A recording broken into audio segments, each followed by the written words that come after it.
আমি এই জায়গায় কষ্ট পেয়েছি। শোনেন, আজকে মজা নিচ্ছেন, ট্রল করছেন, করেন, এটা আপনার দিকেও আসবে ইনশাল্লাহ, দেখে নিন। কারণ এটা শুধু আমাকে উদ্দেশ্য করা নয়, এর উদ্দেশ্য হচ্ছে পুরো ওয়াজ মাহফিল এবং আলেম ওলামা এবং পুরো কমিউনিটিকে বিতর্কিত করা। আপনার উচিত ছিল নিজের ভাইয়ের পাশে এসে দাঁড়ানো, আপনি উল্টা মজা নিয়েছেন। এগুলো আল্লাহর আরশ পর্যন্ত পৌঁছে গেছে ইনশাআল্লাহ। আল্লাহ পাক অচিরেই এর ফলাফল নাজিল করবে ইনশাআল্লাহ। একটা ন্যাশনাল নিউজ যদি প্রচার করতে চান, আপনাকে পক্ষে বিপক্ষের কথা নিতে হবে না? একটা ন্যাশনাল নিউজ প্রচার করবেন, তাহলে বাদী বিবাদী উভয়ের কথা শুনতে হবে না? এই হলুদ সাংবাদিকতা, টোটালি হলুদ সাংবাদিকতা। এর পিছনে কি উদ্দেশ্য? উদ্দেশ্য হচ্ছে 1 নাম্বার ওয়াজ মাহফিলকে বিতর্কিত করা, নাম্বার 1। 1 নাম্বার উদ্দেশ্য ওয়াজ মাহফিলের যে চলমান সিলসিলা বাংলার মাটিতে চলছে, এই চলমান সিলসিলাকে বিতর্কিত করার একটা প্রধান উদ্দেশ্য 1 নাম্বার। 2 নাম্বার, ওয়াজ মাহফিলে যেসব বক্তাদের মাহফিলে বেশি মানুষ আসে, এই বক্তাদেরকে জাতির সামনে এই বিতর্কিত করে উপস্থাপন করা, 2 নাম্বার। 3 নাম্বার, আপনি যদি একজন বক্তা বা আলেমকে বিতর্কিত করতে চান, 2টা ইস্যু লাগবে আপনার। 1, নারী কেলেঙ্কারি, 2, অর্থের কেলেঙ্কারি। মারও খেলাম আমরা, জুলুমের শিকার হলাম আমরা, আর উল্টা আমাদেরকে টাকার মতো ছোট্ট একটা বিষয়কে কেন্দ্র করে আমাদেরকে জাতির সামনে অপমানিত করা হচ্ছে। কত টাকা নেবেন? টাকার জন্য যদি আমরা মাহফিল করতাম, আজকে আমার আজকে 10 তলা বাড়ি থাকতো।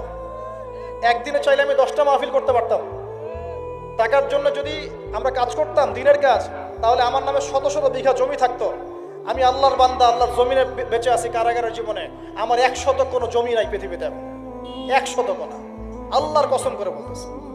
আমার 2টা পরিবার ভাড়া থাকি আমরা, প্রত্যেক মাসে ভাড়ার টাকা গুনতে হয় আমাদেরকে। টাকা পয়সা দিয়ে মাহফিল কিনে নিয়েছে। আমাদের নাম্বার ফেসবুকে available, WhatsApp number available, phone করে তো বলতে পারতেন যে ভাই আসলে কি হয়েছিল ঘটনা।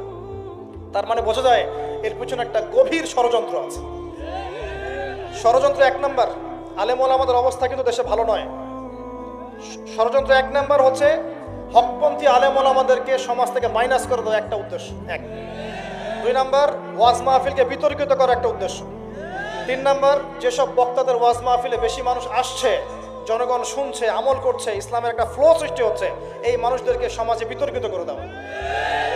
এবং এই কাজগুলোর মধ্য দিয়ে কারা তাদের এজেন্ডা বাস্তবায়ন করছে আপনারা খুব ভালো করে খেয়াল করে নেন। আর কিছু আছে চিলে কান নিল টাইপের মানুষ, যা দেখবে অনলাইনে, যা আসবে দেদারসে প্রচার করা শুরু করবে। তুমি যে মিডিয়া, তুমি যে ফেসবুকে ইউটিউবিং করছো, ফেসবুকিং করছো, কখনো কি আমাকে জিজ্ঞেস করেছিলা, আমাদেরকে জিজ্ঞেস করেছিলা ভাই কি হয়েছে আপনাদের সাথে? তুমি এক পক্ষের কথা শুনে গালিগালাজ করছো, চরিত্র নিয়ে কথা বলছো, টাকার কেলেঙ্কারি দিচ্ছ। তোমাদের জন্য 2টা নসিহত করে শেষ করবো, জাস্ট 2টা। 1, নবী সাল্লাল্লাহু আলাইহি ওয়াসাল্লাম বলেছেন, কাফা বিল মারই কাযিবান ওয়া হুয়া ইয়াকুলু কুল্লামা সামিআ। কোন ব্যক্তির মিথ্যাবাদী হওয়ার জন্য এতটুকুই যথেষ্ট যে সে যা শুনবে যাচাই বাছাই না করেই তা প্রচার করা শুরু করবে। 1। 2 নাম্বার, রাসূল সাল্লাল্লাহু আলাইহি ওয়াসাল্লামকে আল্লাহ পাক বলেছেন, ইয়া আইয়ুহাল্লাযীনা আমানু, হে মুমিনগণ, আপনারা খুব ভালো করে শুনেন, ইন জাআকুম ফাসিকুম বিনাবাইন ফাতাবায়ানু। কোন ফাসিক, পাপাচারী, কোন ফাসিক যদি কোনো সংবাদ নিয়ে আসে, সেটা বিশ্বাস করার আগে অবশ্যই যাচাই বাছাই করে নিও, না হলে আন তুসিবু কওমান বিজাহালা ওয়া তুসবিহু আলা মা ফাআলতুম নাদিমিন। না হলে তোমরা অজ্ঞতাবশত এমন পদক্ষেপ নিয়ে ফেলবে যার ফলশ্রুতিতে তোমাদেরকে অনুতপ্ত হতে হবে। আর সবচেয়ে কষ্ট পেয়েছি আমি এখানে যে কিছু আলেম ওলামাও এর পক্ষে সাফাই গাওয়া শুরু করেছে। আমি এই জায়গায় কষ্ট পেয়েছি। শোনেন, আজকে মজা নিচ্ছেন, ট্রল করছেন, করেন, এটা আপনার দিকেও আসবে ইনশাআল্লাহ, দেখে নিন। কারণ এটা শুধু আমাকে উদ্দেশ্য করা নয়, এর উদ্দেশ্য হচ্ছে পুরো ওয়াজ মাহফিল এবং আলেম ওলামা এবং পুরো কমিউনিটিকে বিতর্কিত করা। আপনার উচিত ছিল নিজের ভাইয়ের পাশে এসে দাঁড়ানো, আপনি উল্টা মজা নিয়েছেন। এগুলো আল্লাহর আরশ পর্যন্ত পৌঁছে গেছে ইনশাআল্লাহ। আল্লাহ পাক অচিরেই এর ফলাফল নাজিল করবে ইনশাআল্লাহ। শুধু এতটুকু বলছি, আল্লাহর কাছে হাত তুলে দোয়া করছে, আল্লাহুম্মা ইন্না নাজআলুকা ফি নুহুরিহিম ওয়া নাউযু বিকা মিন শুরুরিহিম। আল্লাহুম্মা আকফিনিহিম বিমা শি'তা, আল্লাহুম্মা মুনজিলাল কিতাব ওয়া সারি'আল হিসাব, ইহজিমিল আহজাব, আল্লাহুম্মা ইহজিমহুম ওয়া জালজিলহুম। এই দোয়ার অর্থ যারা বুঝবেন জেনে নিয়েন যে আমি কি দোয়াটা করছি। আমি আল্লাহর কাছে দোয়া করছি, আল্লাহ পাক সত্যের পক্ষে থাকেন, মিথ্যার বিপক্ষে থাকেন। এখানে ইসলামের বদনাম হয়েছে, আলেমের বদনাম হয়েছে, এবং আল্লাহর দ্বীনের দায়ীদের গায়ে আঘাত এসেছে, ইউটিউবারদেরকে আঘাত করা হয়েছে, এবং মিথ্যা প্রোপাগান্ডা চালিয়ে চরিত্র হনন করা হয়েছে। আল্লাহর কাছে দোয়া করছি আল্লাহ পাক যেন একাই এই জালেমদের বিরুদ্ধে আমাদের পক্ষে যথেষ্ট হয়ে যান ইনশাআল্লাহ। আমরা দোয়া করছি আল্লাহ পাক যেন এদের এবং আমাদের মাঝখানে ফয়সালাকারী হিসেবে আল্লাহ পাকই যথেষ্ট থাকেন ইনশাআল্লাহ। আল্লাহুম্মা মুনজিলাল কিতাব, আল্লাহ পাক কিতাব নাজিলকারী, সারিআল হিসাব, দ্রুত হিসাব গ্রহণকারী, ইহজিমিল আহজাব, এই জালেমদের এই দলটাকে আল্লাহ পাক ভেঙে দিবেন ইনশাআল্লাহ। আল্লাহুম্মা জালজিলহুম, আল্লাহুম্মা হযিমহুম ওয়া জালজিলহুম, আল্লাহ পাক এদেরকে বিধ্বস্ত করবেন, এদের পাগুলোকে ভূমিকম্পের মতো কাঁপিয়ে দিবেন ইনশাআল্লাহ তাআলা। নবী সাল্লাল্লাহু আলাইহি ওয়াসাল্লাম, লাস্ট কথা, নবী সাল্লাল্লাহু আলাইহি ওয়াসাল্লামের উপর অত্যাচার আসলে তিনি দুই রকম সুন্নত দেখিয়েছেন।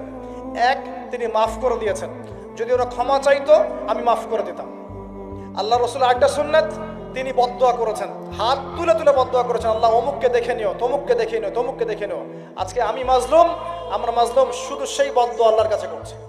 অচিরেই দেখে নেবেন তাদের কি পরিণত হয় ইনশাআল্লাহ। আমরা কিচ্ছু করবো না, কিচ্ছু বলবো না, আল্লাহর পক্ষ থেকে কি ফয়সালা হয় খালি দেখে নিন ইনশাআল্লাহ। কারণ আল্লাহর দিনের শত্রুতা করে, দিনের দায়ীদের সাথে, আলেমদের সাথে শত্রুতা করে কোনো জালেম, কোনো ফেরাউন, নমরুদ এই দুনিয়াতে টিকতে পারে নাই, আগামীতেও পারবে না ইনশাআল্লাহ তাআলা। আর কিছু বলার মতো মন মানসিকতা আমার নাই। আপনাদের জন্য দোয়া করবো এবং অনুরোধ করবো যে আল্লাহর ওয়াস্তে এই বিভ্রান্তির যুগে এক পেশে মনোভাব রাখবেন না, সত্য মিথ্যা যাচাই করবেন, তারপরে আপনি বিশ্বাস করবেন ইনশাআল্লাহ তাআলা। আর বিশ্বাস করবেন আল্লাহর পথে দায়ী, আলেম, মুহাদ্দিস, মুফতিরা কোনো দিনও দিনের অকল্যাণে কোনো কাজ করে না ইনশাআল্লাহ। আল্লাহ রাব্বুল আলামিন আমাদের সবাইকে পবিত্র কোরআন এবং সহিহ হাদিসগুলো অনুযায়ী আমল করার তৌফিক দান করুন, নবীর সুন্নাহগুলো মেনে চলার তৌফিক দান করুন, এবং আমাদের মাঝে যত ইখতিলাফ আল্লাহ পাক দূর করে দিন, এবং দৃশ্যমান অদৃশ্যমান সমস্ত রকম ইসলামের শত্রু থেকে আল্লাহ পাক আমাদেরকে হেফাজত করুন। আমিন।